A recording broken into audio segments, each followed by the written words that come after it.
Bakıdan Sumqayıta qədər məsafə. Sirli göz haqqında nə bilirik? Rişad dairəsinin diametri təxminən 50 kilometrdir. Yəni bu Bakıdan Sumqayıta qədər olan məsafəyə bərabərdir. Elə təsəvvür edin ki, bir şəhər böyüklüyündə nəhəng bir göz səhranın ortasında açılıb. Dünyada elə yerlər var ki, ilk baxışdan insanı heyrətə salır.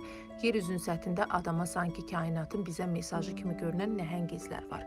Onlardan biri də Mavritaniya səhrasında yerləşən və Afrikanın gözü adlandırılan ərazidir. Ölkəz xəbər verir ki, bu ərazi xarici mənbələrdə Rişad Structure adı ilə tanınır. Azərbaycan dilinə Rişad dairəsi və ya strukturu kimi tərcümə etmək olar. Əvvəlcədən deyək ki, bu nə bir vulkan krateridir, nə də yad planetlərin izi. Amma yerin sinəsində açılmış nəhəng bir gözə bənzəyir. Kosmosdan baxanda isə sanki Afrika qitəsi bizə göz vurur. Bu sirli yer hardadır? Afrikanın gözü adlanan bu struktura Mavritaniyanın səhrasında qədim Vadan yaşayış məntəqəsi yaxınlığında rast gəlinir. Onun diametri təxminən 50 kilometrdir. Bu isə məsələn Bakıdan Sumqayıta qədər olan məsafə qədərdir. Yəni kifayət qədər nəhəng bir sahəni əhatə edir. 50 kilometr diametrində olan Afrikanın gözü o qədər böyükdür ki, onu yer səthindən aparılan müşahidələrlə fərq etmək mümkün deyildi. Yalnız 1965-ci ildə astronavt James Alton McDivitt tərəfindən kosmosdan təsadüfi bir müşahidə zamanı aşkar edilib. Niyə belə görünür? Alimlər əvvəllər onun meteorit zərbəsi nəticəsində yarandığını düşünsələr də, daha sonra bu hipotezə təksib olundu. Hazırda geoloqlar düşünür ki, bu nəhəng dairəvi forma təxminən 500 milyon il əvvəl yaranmış təbii geoloji proseslərin nəticəsidir. Suyun, küləyin və zamanın birgə işi ilə yer səthində bu nəhəng bənzərsiz quruluş formalaşıb. Uçuş zamanı kosmonavtlar belə heyrətə gəlir.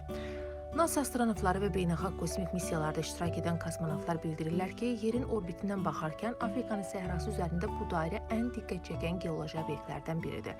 Onlar bunu tez-tez səhranın gözü, yer kürəsinin sirri adlandırırlar. Turistlər və fotoqrafların yeni sevimlisi. Hər il dünya müxtəlif ölkələrindən macəra axtaran səyahətçilər və sənədli film çəkiliş qrupları bu qeyri-adi yeri ziyarət edir. Burada dronla çəkilən fotolar sosial şəbəkələrdə milyonlarla baxış toplayır.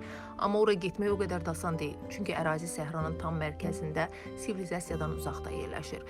Bunun üçün peşəkar bələdçi, möhkəm avtomobil və yaxşı planlaşdırılmış ekspedisiya lazımdır. Bu yer niyə bu qədər maraqlıdır? Çünki Afrikanın gözü yalnız bir coğrafi forma deyil, o zamanın gücünü, yaradanın nə qədər qüdrətli ola biləcəyini sübut edən simvoldur.